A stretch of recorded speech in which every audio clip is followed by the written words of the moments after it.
What's going on, fellas? I got another video for you guys. Today, I wanted to make a quick video talking about how I personally like to cue creating upper back tightness. Now, there's no one way to do this, despite there being some coaches on Instagram that I follow that are wildly confident that their way is the right way and any other way is bad coaches, and they need to shame these bad coaches so people hire good coaches like them.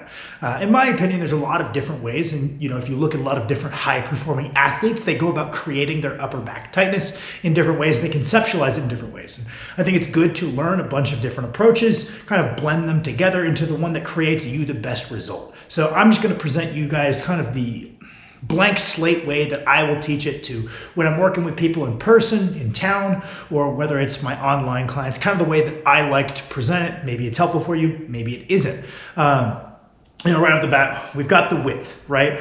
Cramming our grip narrow feels really nice. When we grab narrow for a squat, it creates some level of automatic back tension, so we don't have to cue it. Just by getting under the bar with a relatively narrow grip, it's going to tighten up our upper back to a pretty big degree. There are kind of some problems of leaning into this too much. The first one being if we grab too narrow for our mobility, we kind of wedge it in, we actually end up in a position where we're slightly rounded over through the thoracic. So where we're so restricted through the front that if we try to take our grip too narrow, we never actually get to lock in a tight back position because it's too narrow for our shoulder mobility.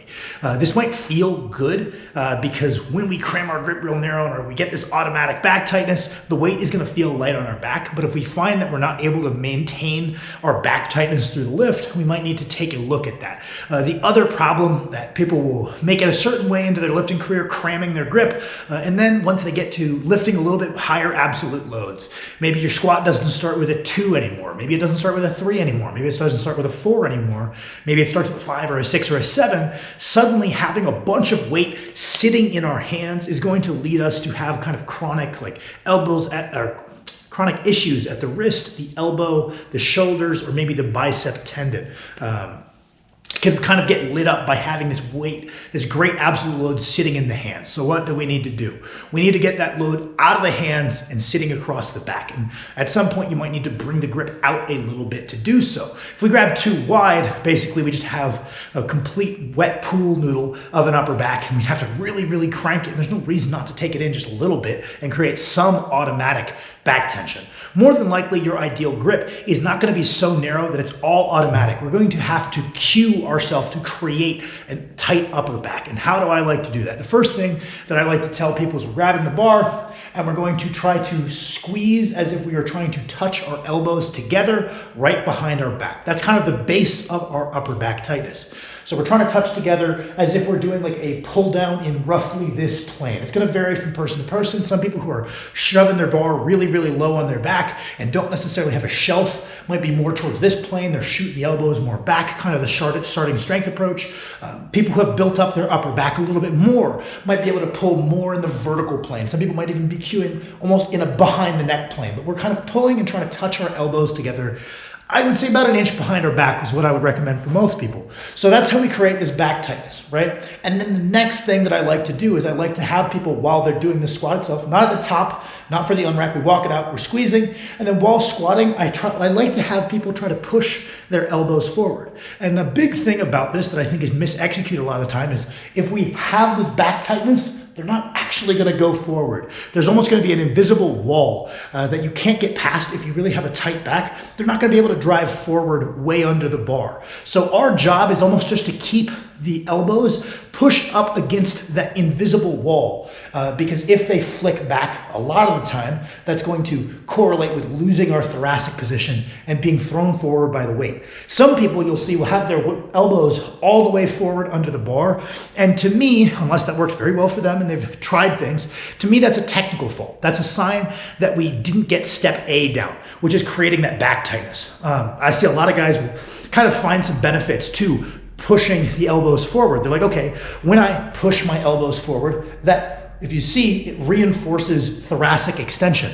So some people who kind of have this issue of always having their hips kick back, always losing their squat forward, if they start pushing the elbows forward, it allows them to kind of maintain their upright posture and avoid losing the bar forward. But they'll go so far with it that they'll sacrifice their upper back tightness. Ideally, we do both. We go to touch them together, and then when we initiate the squat, we're pushing them up against that invisible wall to keep away any visible flick back that might compromise our position. Oftentimes, people who are really good at this mechanic of maintaining their thoracic extension that way might actually feel better looking down because they know that what they're cueing through their elbows is going to be sufficient work to keep them from losing the weight forward. We can kind of keep our eyes down. As long as we're pushing here, we stay good and balanced, and we're going to use a good balance of our quads as well as our hips into the bar. Now, some people actually don't cue the elbows forward, and that's totally fine. Off the top of my head, two people that I can think of would be like Sebastian Oreb, I know is an advocate for just squeezing them together, or Toshiki. He has a pretty visible elbow flick as he comes out of the hole. And in both of these cases, they kind of use a different strategy, where if they're not relying on using the elbows to maintain that thoracic extension, they're actually using more of what their head is doing to maintain it. So someone like Sebastian is usually an advocate of roughly a straightforward line of sight, again, because this is going to be what maintains our posture when we're straining. If we're down, we might lose it forward. But if we're looking straight forward, that could be just something to reinforce our ability to maintain our upright posture. And then at the same time, you'll see a straightforward eye path and maybe more of a tucked chin. Because if you watch, if we go towards like trying to have a double chin, trying to take a funny photo, you tuck your chin back, and again, you can see that raises up my chest, that cues reinforcement of thoracic extension. So you'll see some people, they don't like the elbows forward approach. It doesn't work for them. It kind of ruins their upper back tightness. So they'll just leave those elbows as if they were trying to touch them behind their back. They're kind of squeezing the scaps back and down, trying to touch those elbows together, and then they'll maintain that chest posture with their eyes and their chin. Some people like to draw their head up towards the ceiling. It's not really my cup of tea. And pushing up and back into the bar. And that works as well. And you can see also kind of the same deal in Toshiki's squat. He comes down, the elbows are kind of forward, and as he drives out of the hole, they actually flick back. Part of that's great shoulder mobility for that that elbow flick to have no impact on his thoracic. He's kind of tucked back through here. He's got a locked in thoracic. He's got a roughly straightforward look point. So it has no impact on his positioning really. If anything, someone who's more of a short-limbed, long torso person might be underutilizing their hips, and that could be his cueing to use his hips a little bit more, right? Whereas, the limmier lifter kind of has that opposite problem. They're always going to bias towards maybe overutilizing the hips and underutilizing the quads, and they need to cue in a way to lean into the quads a little bit more. Maybe they need to cue more pressure in the front of the foot. They need to cue pushing the knee a little bit further forward. They need to cue leaving the knee forward, scooping the hips under early to keep the weight in the quads. Whereas someone built like myself, lots of weightlifters who are that longer torso build, kind of need to do the opposite. We need to find ways, maybe there's a slightly more exaggerated hips back at the beginning because we have a tendency to underutilize them. But the main tenets of how I teach it would be trying to touch those elbows together. We could think about what the scaps are doing. That's perfectly valid as well. We just go back and down. That's fine.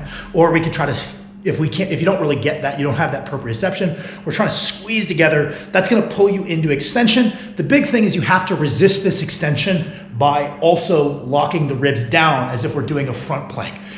We cannot be arched through the back and expect to maintain that position with maximal weights. So we're going to kind of crunch into our belt. So we kind of got forces on either side of our torso pulling in opposite directions, and that's what's going to create a strong, rigid torso. So on one side, we have our back muscles squeezing and pulling us this way, trying to touch our elbows together. That's pulling us towards this arch, and then we lock in our abs, and then we get a roughly straightish line, although the back is not straight. It should look kind of straight while we lift in a squat probably, and we have that resistance in either direction. And then we pressurize our stomach, we breathe into our obliques, we breathe into our lower back, and suddenly we have this bulletproof torso that we're going to be able to go walk out a maximal squat, grind against it, and see negligible breakdown of the torso. But that kind of starts at the top with this back tightness, and we need to complement that back tightness with locking the ribs down. Maybe we push the elbows forward to maintain posture. Maybe we look at that more from the perspective of our chin, but these are things we're gonna do to kind of fight that impulse of having our hips kick out, having that weight push us forward, having it round over our thoracic. Also, just a little side note, if you're someone who's struggling with your hips kicking out, there's a lot of different ways we could look at this, and lots of them have success, and probably wanna blend those together to try to fix it. One way to look at it would probably be that your knee extensors are not very strong and we need to build those up. So we could look at it from a muscular perspective. Okay, we're over relying on our hinge. We need to bring up our knee extensors. Let's do accessories that focus on the knee extensors. 2 would be working on our cues of leaving the knees forward and staying in the quads. And then another one that I like to work on is, hey, let's take a look at the trunk. If our brace is good, then we really just want to focus on conceptually, we want to think about equally leg pressing the floor away from ourselves and equally driving our back up into the bar. And if we can strike a perfect balance between pushing the floor away and pushing our back up into the bar while remaining tight through the midsection, there's a very high chance that we're going to be able to not kick our hips out. We're going to fight and maintain our position pretty well. If that's not working, there's a good chance we do need to address it with accessories, address it with drilling the motor pattern we want on our submaximal sets. But that would be my video for the day. Thank you boys for watching.